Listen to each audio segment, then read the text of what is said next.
Welcome to my series of basketball videos where I'll be comparing various NBA grades against each other. I'm doing this because I find that a lot of the basketball videos comparing players on YouTube are too focused on the big names, and sometimes compare players from different positions. For example, lots of people compare Jordan to LeBron and Kobe to Duncan, just because of their similar levels of achievements, but since those players play different positions and have different styles of play, it's not an interesting comparison. In this series, I want to do a comparison not between just more well-known players, but players from days past, in the 1960s, 1970s, 1980s, and even the ABA as well, that most modern fans probably do not have too much knowledge about. Also, as much as possible, I want to compare players that play similar positions and have similar play styles. To me, that's a more interesting and fruitful comparison. I'll be using 6 different metrics to compare each player. The first category is scoring. This category will be defined by each player's career points per game, peak points per game, both in the regular season and playoffs, and number of scoring titles. Rebounding. This category will be defined by each player's career rebounds per game, peak rebounds per game both in the regular season and playoffs, and number of rebounding titles. Passing. This category will be defined by each player's career assists per game, peak assists per game both regular season and playoffs, and number of assist titles. Efficiency and advanced metrics. This category will be defined by each player's career true shooting percentage per and win shares per 48, both in the regular season and playoffs. The reason I use true shooting percentage is because it's more fair to guards. Field goal percentage tends to be biased to big men because of their height and play style closer to the basket. I also put in win shares per 48 here because it encompasses efficiency along with other attributes to give you an idea of how many wins a player contributes to his team. Defense. This category will be defined by each player's all defensive selections, defensive win shares, and defensive player of the year awards. The reason I'm not using blocks and steals in this comparison is because I want to compare the achievements of older players that modern fans might not have too much knowledge about, and players in the 1960s and early 1970s do not have steals and blocks tracked. Awards. This category will be defined by All-Star appearances, All-NBA selections, MVPs, Finals MVPs, and championships as the first, second, or third best player. The reason I have to only count championships as a top 3 player on the team is because otherwise you get into the situation where, for example, Robert Horry has 7 rings and Karl Malone has 0. And it's not representative of how much better a player is if they weren't a top 3 player on their team contributed to a championship. I know including all-star selections is a little bit controversial because it's fan voted, but ultimately this is what the Hall of Fame uses in their criteria to induct a player, as unfair as it sounds. Also, I'll be including ABA stats and awards and using them as equivalent to their respective NBA stats and awards. The only one that's different about the ABA is that instead of Finals MVP, they have Playoffs MVP, which honestly is a better idea than Finals MVP since it accounts for the whole playoffs, but just to keep it simple, I'll be referring to the ABA Playoffs MVP as Finals MVP here. Also, no All-NBA third team selections are counted, because All-NBA third teams weren't added until the late 80s, which is unfair to older players. Also, I'm not using any career total stats because that's a longevity thing. For example, no one would say that Karl Malone was a better scorer than Michael Jordan, even though he has more total points.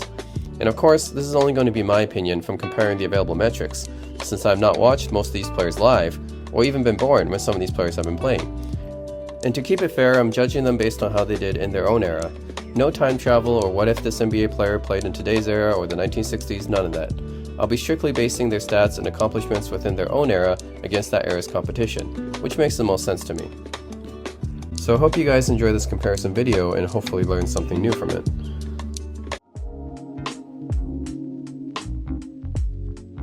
The third episode in the series compares 2 very underrated 1970s scoring centers, one who had a very lengthy career but spent the majority of his prime in the ABA, while the other had a short prime but was one of the best players in the league during that time. Dan Issel was an underrated power forward and center who was the primary scorer for both an all-time ABA squad in the Kentucky Colonels and the Denver Nuggets for the rest of his career, while Bob McAdoo thrived as a high-scoring Buffalo Braves superstar and a solid bench player for the Lakers later in his career. Neither player is mentioned very much today in the all-time centers conversation, but were all-time offensive options for their careers. Let's take a look at who had the better career between these 2 Hall of Fame centers. In the scoring category, it's very close, as both players were known to be offensive machines in their primes. Dan Issel averaged 22.6 points per game for his career, peaking at 30.6 a game in 1972, and 22.1 points per game in the playoffs, peaking at 28.1 points per game in 1971. Bob McAdoo averaged 22.1 points per game for his career, peaking at an incredible 34.5 points per game in 1975, and 18.3 points per game in the playoffs, peaking at a monstrous 37.4 points per game in 1975. You can see from the numbers, although the career averages are similar, McAdoo definitely had the higher peak, It has 3 scoring titles compared to Issel's 1 scoring title. This is another longevity versus prime debate. Issel was one of the most durable players of all time and a consistent scorer for his career, and his 27,500 combined ABA and NBA points attest to this. McAdoo didn't have the longevity of Issel, but had a scoring prime that was nearly unstoppable. I'd say normally this would be a tie, as I usually do for the prime versus longevity debates, but McAdoo's scoring title is a substantial peak where he scored more than 25 points per game in 6 seasons, compared to Issel only having 4 seasons of more than 25 points per game, give McAdoo the advantage here. So McAdoo wins this category narrowly.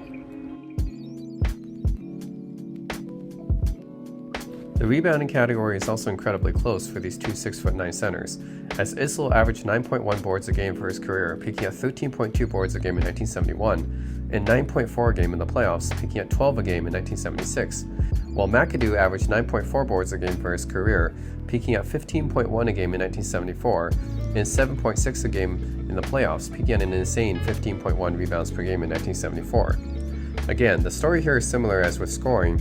Issel was more consistent, McAdoo had the higher peaks. Unlike with the scoring category, however, neither player has any rebounding titles to push them over the edge. So I'll ultimately have to call this category a tie.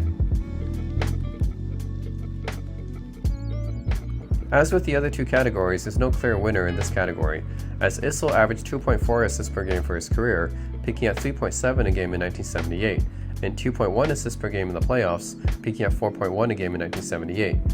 While McAdoo averaged 2.3 assists per game for his career, peaking at 4 assists a game in 1976, and 1.4 assists per game in the playoffs, peaking at 3.8 a game in 1978. Both players were decent passers for their positions and size, and while neither can compete with a Walton, Russell, Issel, or Cowens in this category, their peaks show that they could definitely be good passers if they wanted to. So this category is also yet another tie.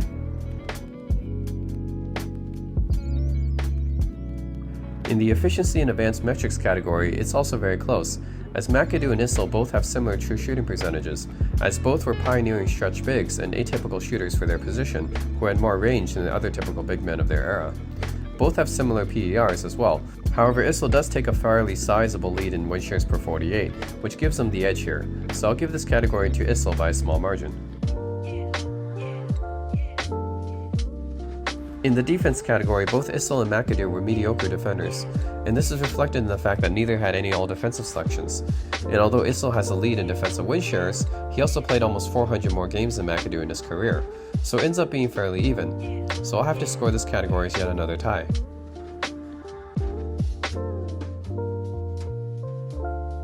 In the awards category, both McAdoo and Issel have their fair share of awards. Both players have a similar number of All-Star appearances, with Issel having a ring as the top 2 player on his team and 5 All-ABA selections. McAdoo has a league MVP and 2 All-NBA selections. Both players went to the finals 4 times in their career, but Issel did it as a top 2 player on his ABA squads, while McAdoo served mostly as a bench backup for Kareem Abdul-Jabbar. To me, this is too close to call, as McAdoo's MVP is offset by Issel's more All-ABA selections and championship as a main guy. So I'll have to call this category yet another tie.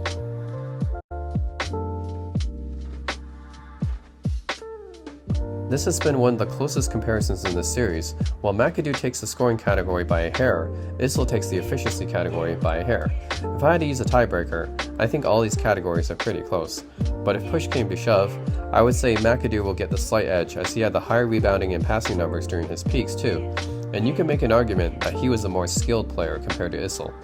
It really depends on whether you value longevity or prime more, which is why ranking these players is always so fun and yet debatable. Both centers were pioneering stretch bigs from the 1970s who don't really get their credit and are very underrated as a result. Bob McAdoo in his prime was as dominant as guys like Rick Barry, Dr. J, George McGinnis, or Kareem in the mid-1970s, and Dan Issel's longevity can only be compared to Kareem's and Elvin Hayes from that era. Hope you guys learned something new from this comparison. Thanks for watching, be sure to like and subscribe, and stay tuned for the next comparison video.